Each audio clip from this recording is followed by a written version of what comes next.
శ్రీ గురుదత్త. జై గురుదత్త. శ్రీ మహాగణాధిపతయే నమ. శ్రీ సరస్వత్యై నమ. శ్రీపాదవల్లభాయ నమ.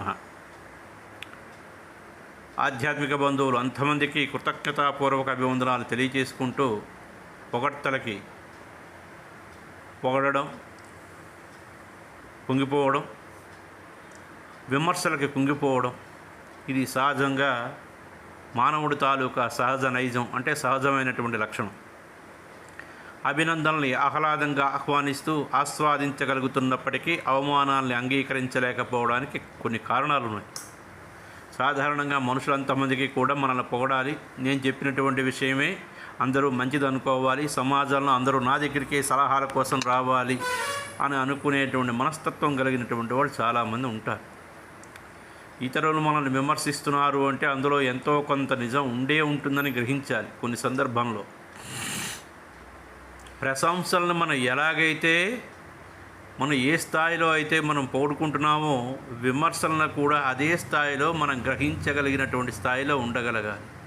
అవతలవాడు మనల్ని విమర్శిస్తున్నాడు అంటే ఎంతో కొంత నిజం ఉండే ఉంటుందని గ్రహించాలి. చూడండి, అగ్గిపుల్లకి ఒక తల మాత్రమే ఉంటుంది, దానికి చివరిన ఒక మందు పెడతాడు, చిన్న పిసరు. అది ఇలా రాస్తే చాలు బగ్గుమంటుంది. అలాగే మనిషిగా పుట్టినటువంటి మనకి తలతో పాటు భగవంతుడు మెదడు విచక్షణా జ్ఞానాన్ని ఇచ్చి పంపించాడు మనకి బ్రహ్మగా. అవమానాలు ఎదురైతే ఆగ్రహించడం కన్నా ఆత్మవిశ్లేషణ చేసుకోవడం ఉత్తమమని ఒక మహాకవి చెప్పాడు. తన మీద విసిరినటువంటి బెడ్డలని, రాళ్ళని, ఇటుకలని వినియోగించుకొని ఇల్లు కట్టుకోగలిగినటువంటి వాడే తెలివైనవాడు అని ఒక అనుభవజ్ఞుని మాట. ఇతరులు మన మీద కురిపించినటువంటి విమర్శలని మన వ్యక్తిత్వాన్ని నిర్మించుకోవడానికి, శీల నిర్మాణానికి ఒక మొట్టమొదటి మెట్టు. అంతేగాని మనస్తాపంతో కుంగి కుసించిపోకూడదు. అదే మహాత్ములకి సాధారణ మనుషులకి ఉన్నటువంటి తేడా. ఎవరైనా మన మంచి కోరి చేసే విమర్శలను అవమానకరంగా భావించకుండా ప్రశాంతంగా ఆలోచించడానికి ప్రయత్నం చేయాలి. అది సద్విమర్శ అయితే తప్పనిసరిగా దాన్ని స్వీకరించాలి, దాన్ని ఆచరించాలి. అందులో ఏదైనా దోషాలు కానీ, ఏదైనా తప్పులు కానీ ఏవైనా ఉన్నట్లయితే వాటిని వెంటనే మనం నియంత్రించి వాటిని తప్పనిసరిగా విడిచిపెట్టాలి.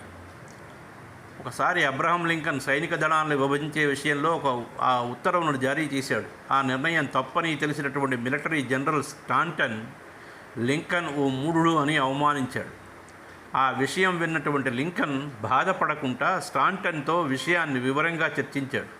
చివరికి తన నిర్ణయమే తప్పని ఈ అబ్రహం లింకన్ అంగీకరించాడు.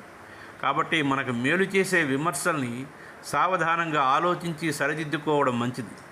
ఎవరైనా ద్వేషంతో మనల్ని విమర్శిస్తే అటువంటి విమర్శల్ని పట్టించుకోకుండా మన ప్రశాంతతను కాపాడుకోవడానికి ప్రయత్నం చేయాలి. ఒకసారి బుద్ధుణ్ణి ఎడతెరిపి లేకుండా అరగంట సేపు నానా దుర్భాషలు ఆడాడట. బుద్ధుడు ప్రశాంతంగా అంతా విన్నాడు. ఎదుటి వ్యక్తి అనవసరంగా అలా తిరిగితే ఒక్క మాట కూడా బదులు చెప్పకుండా ఎలా ఉండగలిగారని బుద్ధుడిని ఓ శిష్యుడు అడిగాడు. అందుకు అతడి మాటలు ఉట్టి గాలి మాటలు, అంటే ఉట్టి గాలి మూటలు, నిరాధారాలు. వాటిని తలుచుకుంటూ చింతించడం ఎందుకు, గాలి మాటలు గాలికే పోతాయి అని నవ్వుతూ బదులిచ్చాడు బుద్ధుడు. విమర్శల్ని రోజుల తరబడి నెవరవేసుకుంటూ మదనపడడం మంచిది కాదు. అలా చేయడం శీతాకాలంలో చలివేస్తే వేసవి కాలంలో వణకడం లాంటిది. కాబట్టి ఎప్పుడు విన్నటువంటి విమర్శల్ని ఏ రోజైతే విమర్శ వింటామో అప్పుడే మనం మర్చిపోవడాను వెంటనే అలవాటు చేసుకోవాలి. విమర్శల వల్ల బాధ కలిగినప్పుడు ఒంటరిగా ఉంటే మనస్సు మరింత అలజడికి లోనవుతుంది. కాబట్టి మంచి సాహిత్యం చదవటం, సన్నిహితులతో మనసు విప్పి మాట్లాడుకోవడం, దేవాలయాల్లో సంకీర్తన సత్సంగాల్లో పాల్గొనడం, ఇటువంటివి చేయాలి.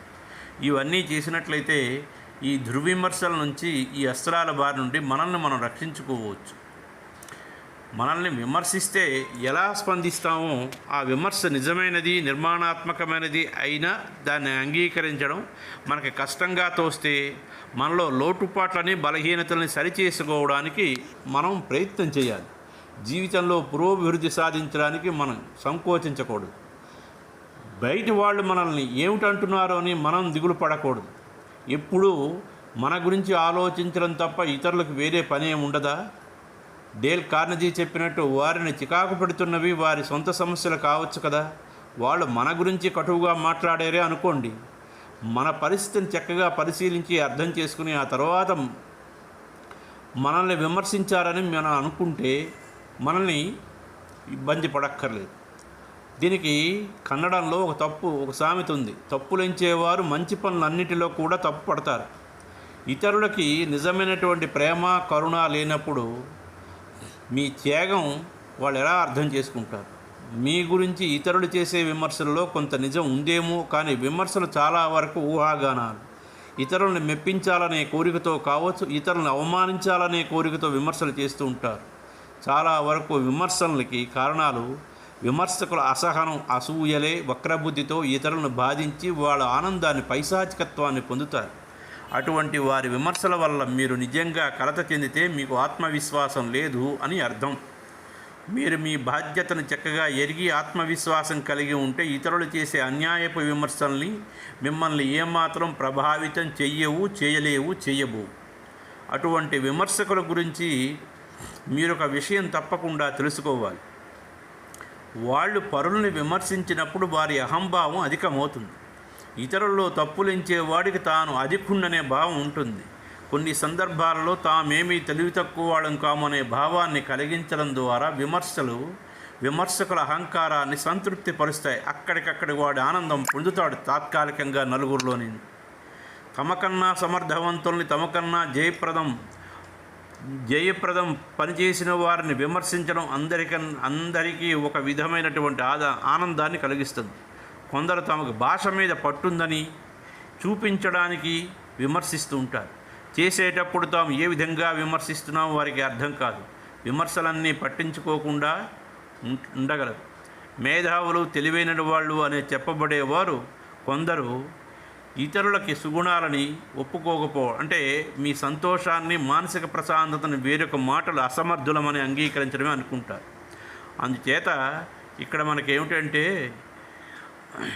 గౌతమ బుద్ధుడు ఏం చేశాడంటే, మనం ఒక పని బాగా చేసామనుకోండి, ఏదో ఒక రకమైన విమర్శ ఎదుర్కోవాల్సి వస్తుంది. విమర్శలు మనల్ని జాగ్రత్త పడడానికి ఒక హెచ్చరిక లాంటివి అని గుర్తుపెట్టుకోవాలి. ఒక సన్యాసి ఒక మట్టి కుప్ప పైన తలపెట్టుకుని నిద్రపోతున్నాడు. దారిన పోయేవాడు సర్వసంగ పరిత్యాగికి దిండు కావలసి వచ్చింది అని డెప్పపొడిచాడు. మరుసటి రోజు సన్యాసి తల కింద ఏమీ లేకుండానే పడుకున్నాడు. అదే బాటసారి మళ్ళీ అదే తోవను వెళుతూ, ఆహా ఎటువంటి యోగి, తన గురించి దారిన పోయేవాళ్ళు అనే మాటలు వినడమే ఆయన పని కాబోలు అన్నాడు. సాధారణంగా సాధువులు, భగవంతుడా మేము నిన్ను కూడా సులభంగా ప్రసన్నం చేసుకోగలమేమో కానీ ఈ మానవుల్ని సంతోష పెట్టడం అసాధ్యం అంటాడు. గౌతమ బుద్ధుడు మౌనంగా ఉన్నవారిని విమర్శిస్తారు చెప్పాడు. మౌనంగా ఉన్నవాళ్ళని విమర్శిస్తారు, అతిగా మాట్లాడేవాడిని విమర్శిస్తారు, మిత భాషల్ని కూడా విమర్శిస్తారు. ఈ ప్రపంచంలో విమర్శకి గురి కాని వారు ఎవరు ఉన్నారు అని అడిగాడు. ఏమీ మాట్లాడకపోయినా వాడు పనికి మాలిన వాడరా అంటారు. మధ్యస్థంగా ఉంటే వాడిని ఏదో రకంగా అంటారు. బాగా విపరీతంగా మాట్లాడారనుకోండి, వాడిని ఏదో రకంగా అంటూ ఉంటారు. కాబట్టి అన్ని రకాల వాళ్ళకి ఈ సూటిపోటి మాటలు, విమర్శలు అనేటువంటివి అన్ని రంగాల వారికి, అన్ని రకాల వాళ్ళకి, విద్యార్థుల్లోని, మధ్య వయసులోని అందరికీ ఉంటాయి.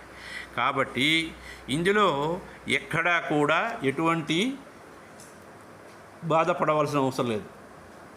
అయితే ఇక్కడ విమర్శకులు ఏదైనా అనవచ్చు. ఒకసారి ఐన్స్టీన్ తన సాపేక్ష సిద్ధాంతాన్ని ప్రచురించినప్పుడు తోటి శాస్త్రజ్ఞులే దాన్ని తెలివి తక్కువ సిద్ధాంతంగా కొట్టిపారేశారు. విమర్శకులకు హృదయం ఉండదు. విమర్శకులు ఏదైనా ఉండవచ్చు, కానీ ఆ మాటలు నిరాధారమైనవని మనకి నమ్మకం కలిగితే వాటిని తోసిపుచ్చవచ్చు. ఇది